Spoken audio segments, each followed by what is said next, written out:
দ্বিতীয় রোটারটা ধোয়া হচ্ছে, ম্যানেজার দম লাগিয়ে কাজ করছে একদম। এখানে মেশিন রেডি, তারপরে ডালা ধোয়া হবে। সব অবস্থা নোংরা হয়ে গেছে। গাড়িটা ঠিক জায়গায় ভালো জায়গাতেই পার্কিংটা হয়ে গেছে নয়? যখন এখানটায় শুকোবে তখন দেখি।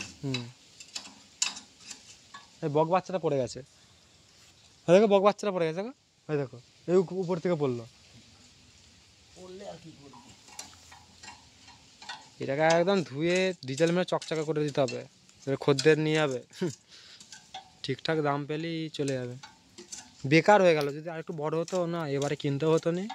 1.5 বছর মাত্র বয়স রোটারটা, আর কাজটাও বেকার বেকার করানো হলো নয়, অনেক টাকার কাজ করানো হয়ে গেছে রোটারটা, পুরো একদম ফুল সার্ভিসিং আর সব করানো আছে। এই আলু সেনে বিক্রি করে দেবো।